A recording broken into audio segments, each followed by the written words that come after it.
Hey, remember 2006? Yeah, that was 17 years ago. I took a little trip down memory lane and a lot happened that year. Notable examples are the release of the Wii and the launch of Twitter. However, while not as important to the world, there is something else from that year that's very important to me. The Japanese release of the first installment in the Rune Factory franchise and probably the forerunner for games like Harvestella and Stardew Valley. Rune Factory Shinpokucho Monogatari, which translates to Rune Factory, a new farm story, or as it's better known in the West, Rune Factory, a fantasy harvest moon. It was developed by Neverland to celebrate the 10th anniversary of the Bokuto Monogatari franchise and produced by Yoshifumi Hashimoto. It was released in August of 2006 in Japan and came to the US in August of 2007. But Europe and Australasia wouldn't see its release until early 2009, so when I played it, the second title, aptly named Rune Factory 2, had already been released. Truth is, I don't even remember how or when I got the game. All I remember is playing it and having a wonderful time. I had played a few Harvest Moon games by that point and devoured a ton of high fantasy books in my childhood, so Rune Factory's combination of action RPG and farming sim elements set in a western fantasy world really hit a sweet spot for me, and of course I already liked anime too. Not knowing any better, I just assumed this was a weird little one-off title, but no, Rune Factory had already become its own franchise when I found out there was more. By now I've made my way through most of the series, and if it wasn't obvious by now, I am a huge fan. The story of 4 nearly made me cry, and I'm still stunned by how beautiful Frontier looks. Rune Factory 2 and 3 have a wonderful cast of characters that I all love dearly, and the same goes for 5. But I have my issues with 5 especially, and having lovable townsfolk isn't enough to outweigh them. I guess I just feel a little bit betrayed that the Steam version runs better. It fixes the issue of the floaty controls on the Switch, which, while not game-breaking, are pretty annoying to me. I'm also not a particularly huge fan of the free camera. Sure, it is nice, but the fixed angles and perspectives are a key part in the presentation of these games, allowing the visuals to shine. And Frontier is a great example of making those fixed angles work in 3D. I have yet to finish both Rune Factory 5 and Frontier, and I haven't even started Oceans, but I am looking forward to what they got in store. I enjoyed seeing Rune Factory's core concept of Harvest Moon with the sword evolve throughout all these games, and I often thought back to the first game. I thought about the way mechanics evolved, how the world building was built upon, and which quality of life features I would have loved to have in the first game. I began to wonder, would I even still like Rune Factory 1? And the only way I would get a satisfying answer was, of course, by going back. I needed to replay Rune Factory 1, and so I did. After hitting the new game button and selecting our save file, the game starts us off in the Kingdom of Norad Far East region, on the outskirts of Cardia, a small town near the border. It's the first day of spring, early morning. Our currently nameless protagonist stumbles onto the screen, exhausted, and collapses right in front of a house. Its resident, a young girl, rushes out to check on him while somewhat rudely remarks how she has never actually seen somebody on the verge of collapse before. We learn that our hero has wandered about for days without food or drink, and even though he shows perseverance in still pulling through, it comes at a steep price: amnesia. If you've played any Rune Factory game, you know that this is a staple of the series, and usually the reason we get to name the protagonist. The protagonists have pretty strong personalities and very distinct character designs, which is part of why I like thinking of them as their own character rather than a way to insert myself in the story. So I keep the protagonist's default name, in this case Ragnar. Having gained a name but still lacking purpose, Mist, the girl who saved Ragnar, seizes the opportunity and pushes him into staying here in Cardia to work on her farm. She asks him to follow her north to inspect the farm, and just as she's about to give him the grand tour, surprise, a monster attacks. Ragnar shows courage and responsiveness as he tells Mist to get behind him while he faces the orc. We get a little tutorial for combat, we save the girl, and that's the intro done. Ragnar agrees to work on Mist's farm and she gives us the rundown on how farming works, as well as a bag of radish seeds to get you started on your new life as a farmer. And from here on out, you're in control over what Ragnar does. Clearing the field, walking around town, meeting new people, or exploring the wilderness just outside your farm, it's up to you. Besides your starting gear of a hoe and a watering can, there's a couple more tools you can get, but there's basically no directions on how to get them. Don't worry though, if you just play the game and talk with the villagers, you'll eventually fulfill the necessary conditions to get those tools. However, if that's not your style, and trust me I understand, feel free to use a guide. I've linked one down below. A handful of those tools can also be upgraded. Once you have upgraded your house, you'll be able to do this yourself, but before that, Leo's your guy. He's the local blacksmith, and in exchange for money or in time, he'll upgrade your tools. The dialogue option is "Can you forge me a tool?", which always confused me, so I didn't realize what it did until much later. To upgrade your house, you need money and wood. Money won't be the issue, it's the wood. As soon as you get that axe, start chopping. This last one's a little out there, but if you can read Japanese or can somehow patch your copy of the game to have the Japanese dub, I highly recommend doing so. The Japanese voice acting is well worth it. However, the English dub is still perfectly enjoyable and not something you should let stop you from playing the game. Replaying Rune Factory 1 felt a bit like visiting home. Nothing has changed, or if it has, I changed a lot more, so I don't recognize those changes. The same paths lead down the same roads, everything's so very familiar, memories are all over the place, and there's a dull comfort in the way everything stayed the same. It's a slow game. It's something I like about it. The time doesn't pass too fast and every action takes a little while. You gotta slow down a bit to just adjust to it, but once you do, it's nice. If you like to use your time efficiently in these types of games, you'll probably wind up with more time on your hands than you need by a long shot. Your daily activities come down to working the fields, talking to the townsfolk, and exploring the caves. It's nothing too surprising, and it's basically what you'd expect from Harvest Moon but with a sword.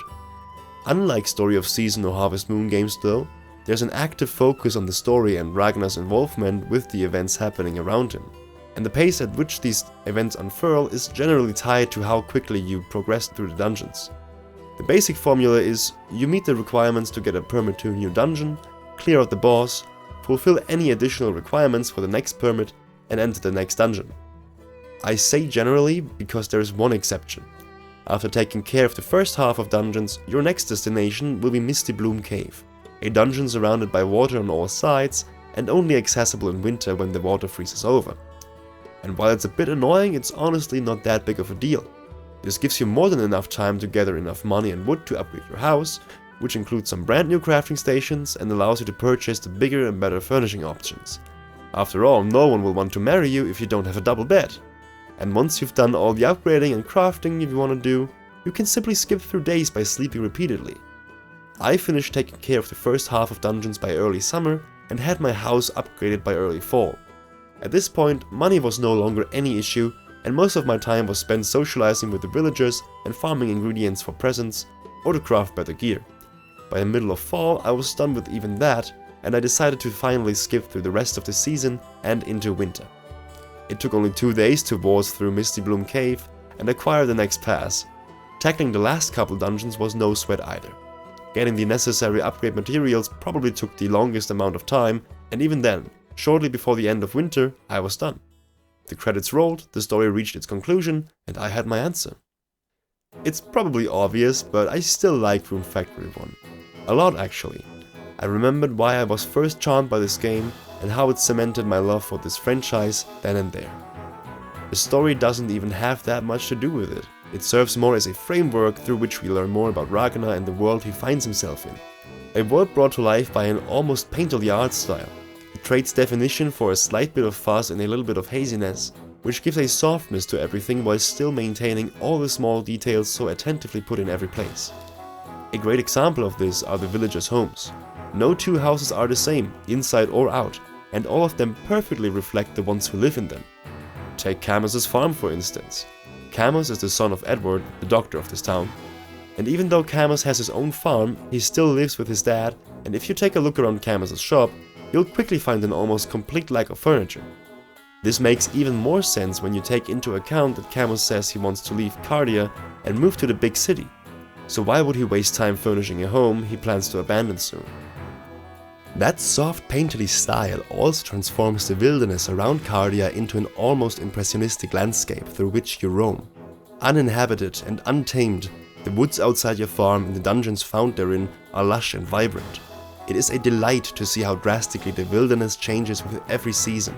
Spring's flower-filled fields and pink-petaled trees turning into dry summer yellow-green grass and green leaves before becoming orange, copper, red and brown in fall until everything is covered in winter's blanket of soft, cold snow. And as the seasons change, so too does the music playing on your farm. The visuals alone of this game are already a delight, but the music truly elevates this world onto another level. Tomoko Morita is the composer for all the songs, and she would go on to work on most other Rune Factory games as well. From the opening AMV and title screen, over the tunes in your own home and about town, to each and every dungeon with their unique song, her music completes the atmosphere and is an inseparable part of what I love about this game so much. Every dungeon's theme musically encapsulates the dungeon incredibly well. With regards to the cave seasons, its overall design, and its place in the story, all of that is perfectly compressed into the music and makes it so simple to grasp its identity at a glance. I'm very partial towards the Farm Autumn theme and Greed Caves theme. My only grievance here is that by the time you get to the later dungeons, you're able to blaze right through them and won't spend much time in there at all compared to earlier ones. Especially Greed Cave. It's a summer climate cave with rune crystal clusters strewn over every inch of the walls in the final dungeon of the game. If you are somewhat well prepared and don't need any materials from monsters in this cave, you can rush through it in one go and reach the credits immediately. Both the visuals and the music are a beautiful setting for the story's climax, and maybe it's precisely because I don't hear that theme very often that I'm so very fond of it. What I find interesting too is that no theme in this game is longer than 2 minutes, with most of them being around 1:30 and simply looping excellently. It's probably due to data limitations, but it also means that you're super likely to hear all of one theme whenever you're in a cave or about town or whatever, which I appreciate. And with that, the stage is set and we are ready to introduce the actors. Rune Factory thrives off of its huge cast of well-developed characters. It's honestly amazing how not a single character feels like they had less care put into their characterization. A huge part of their appeal comes from the wonderful character art done by the amazing Minako Iwasaki. Similar to Tomoko Morita and the music, Minako Iwasaki's art style has become a cornerstone of Rune Factory's identity. It features strongly on each box art and is most likely what pulled me in at first. Her characters tend to feature outfits with lots of ornamentations and accessories that reflect who they are. In contrast, the faces remain relatively plain, with big eyes that almost seem cloudy or vacant in some of the concept art. And I think this dichotomy, the stark difference between face and clothes, elevates both the wonderful fashion the characters are wearing and their ability to express emotions, which is in huge parts due to the incredible translation to the in-game sprites. They lose the concept art's watercolor look and become a lot more concrete, which in turn cements the characters as, well, characters. Nearly every detail that was present in the concept art was transferred to the sprites and even the 3D models whenever possible. Most of the time, the stellar sprite work will be partially covered by dialogue boxes, but the end credits scene treats you to their full glory while they scroll by. I can talk about how good Minako Iwasaki's character design is all day, but this sort of talk needs visuals. So I'm going to take this chance to introduce you to the wonderful bachelorettes of Cardia. There's Mist, of course, the girl living outside of town who saved Ragnar's life. If you only focus on beating the story, she's the one you run into the most. She's basically accompanying Ragnar on his adventure, showing up every time you enter a new dungeon or go fight a boss. She loves her turnips and deeply cares about the earth and living in harmony with it. The opening AMV shows what's basically the story of Ragnar and Mist falling in love, so all in all it's safe to assume she's the canon love interest here. She feels like she got her head in the clouds, and while she's somewhat aloof, you do get to see her more serious side throughout the story. I think her outfit is cute, while not all that practical. Like these long detached sleeves and open-toed boots, those don't seem fit for farm work if I'm being honest. It also took me forever to figure out that the line at the top of her head is a circlet. I do love the color palette of it all though, and the red bow accenting against the blues and blondes gives her design that perfect final touch. Next up is Rosetta, daughter of the local general store and the one who comes to pick up contents of your shipping box. Her clothes are relatively plain while hella cute. There's not as many decorative elements as in other designs. I also get a sense of fashionable practicality. Like the short sleeves don't get in the way of hauling things around, and her above knee-length dress doesn't impede movement. The triangle clasps are cute, simple, and help keep her hair in place. From her introduction, we can already see that she is the one actually running the store and seems to be quite good at it. So we know there's a serious side to her, but whenever she talks to Ragnar, she comes off as more cheerful and bold, sometimes outright flirting with him in a teasing way. My guess is that she loves dreaming about romance and was more of a daydreamer as a child, which would explain how she and Mist became childhood friends. Though she probably had to quickly start helping out with the family business and be confronted with the harsh reality of a capitalistic world, which might be why she feels like there's a rivalry going on between her and Mist now. Lara is the local nurse who helps run the clinic and is almost always concerned about Ragnar's health, who does give her more than enough to worry about, to be honest. She's compassionate and has a clear sense of what she wants to do. There's a kind directness to her manner of speaking that I really like. I think her design really combines all of those aspects of her super well. Her outfit looks like a fusion between nun and nurse, combining her upbringing and her profession. She is the daughter of a priest after all. Her clothing also has very little ornaments or decoration and shows a lot of straight vertical lines. This could be simply due to how the cloth falls, but I also feel like it speaks to her uncomplicated sense of self and duty. She wants to help people, and being a nurse seems to be her calling. Tori is a shy girl who loves to read and immerses herself deep within her books. She helps out in the local library where she'll be most of the time. Now this is 100% conjecture, but I think she can easily be headcanoned as an autistic girl. She likes the library and works there, reshelving and organizing, and according to Russell, the librarian in charge, she's a hard worker and he appreciates her help. She tends to stutter, and from what I could gather, she's generally socially awkward. The biggest point in favor of this, however, might be how you have to propose to her. There's a book detailing a ritual, basically a step-by-step guide, for proposing to the woman you love that's supposed to ensure a happy marriage. And from my experience, autistic people do like to have some plan or schedule to follow. So if you're the bad bitch she drew by being autistic, hell yeah, I love that for you. Tori is wonderful and cute, though I oftentimes plain forget to romance her. We raise her love points by reading books in a library, and I simply never remember to do that. Her outfit has a very prim and proper feel to it. There's a symmetry along a vertical axis to her design, which includes her hairstyle. Actually, this symmetry can be found with most of the other character art, but there's usually some details, either in form of accessories or hair, that make this less apparent. In Tori's case, however, there's nothing like that. Even the bow at the end of her hair is symmetrical. Melody is a young girl in wizardly attire who runs the local bathhouse. If you're low on energy and it's past 3 PM, you can take a bath to completely refresh yourself. Running the bathhouse, her outfit might come as a surprise, and I'd have to agree. Her witchy attire doesn't seem to fit with that. However, I don't really mind, because I think it absolutely rules. Big coat, big head, cute girl, what's not to love? She's also rocking similar boots to Mist, but working in a bathhouse they do seem a bit more practical. Melody seems to keep to herself a lot, which didn't stop cameras from falling for her, and her only friend seems to be Sharon. Sharon is of course the local goth girl, who hangs around Casimir ruins. According to herself, the villagers seem to avoid her because she spends most of her time researching the mystery of these ruins. Her outfit does not seem fit for archaeology in the slightest, making it a powerful fashion commitment. Her long grey hair and grey eyes come together with her brightly seeming gown to complete a look that would easily give her the reputation of being a ghost. She spends almost all of her time either in front of or inside those ruins, so you'll basically never see her in town, which includes festivals. As I said, she's friends with Melody though, who comes to the lake every now and again. May has come to Cardia for unknown reasons from a land to the east. She's notably smaller than everyone else, with her 3D model being around the same height as the children.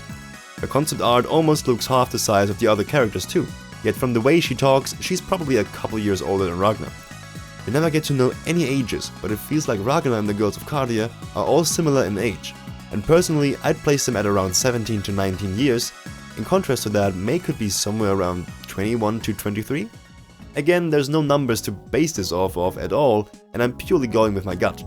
She's got a very direct way of speaking and is oftentimes very dismissive of Ragnar. Similarly to Tori, I basically never romance her and don't have too much to say on her personality or backstory otherwise. Including May in the cast, however, is a pretty easy way to show that there's more to this world than just Cardia and the Norad Kingdom. Her attire easily evokes the image of a kunoichi and stands in contrast to the Western fantasy look of Rune Factory. She's also one of the few people wearing a lot of purple, with the other one being Tabatha. Tabatha is the housekeeper of the De Saint-Coquille Manor, who happens to be the only black character in the game. In addition to that, she's depicted as being happy working and living this way, which feels too close to the myths of happy slaves and thus pretty racist, be it intentionally or not. She's a gentle soul who wishes for everyone and everything to live in harmony with one another. This extends far beyond just humans and includes elves, dwarves and monsters too. And if you befriend her, you'll soon enough find out that she's an elf herself, which makes actually judging her age a bit more difficult in and of itself, but she also has a very reserved manner of speaking and has a very wise with the years air about her. As mentioned, she's the only other person besides May to wear a lot of purple. Purple usually is a color associated with the wealthy and influential of the world, aka emperors and the clergy. However, here in this game the wealthiest people wear a lot more red rather than purple. Purple is also often associated with mystery and magic, and in the instance of Rune Factory 1, purple might be representative of more unknown or unknowable parts of the world, like foreign civilizations. But again, this is merely speculation on my part. Tabatha seems to like Cardia a lot, as the people here live in harmony with the land, and apparently human cuisine is fascinating to her. Bianca is the daughter of the richest family in town. She's brash, used to getting what she wants and able to buy anything her heart could desire. If her almost abrasive personality and cute looks have captured your heart, there's no gift in the world that would be able to help you out. As already mentioned, she wears a lot of reds. Purple would be hard to coordinate anyhow with the color of her hair. Everything about her practically screams money. From the luxurious dress with the pelt border and her small fluffy jacket, to the gold armlet and pristine white gloves, with the bow on top of her hair being the cherry on top. The rare occasions where she does get flustered are extremely cute. Her standoffish demeanor often makes her look as if she thinks herself above the rest, but in the end, she's just a girl like any other. Felicity is the mayor's daughter and shares her father's interest in helping the town.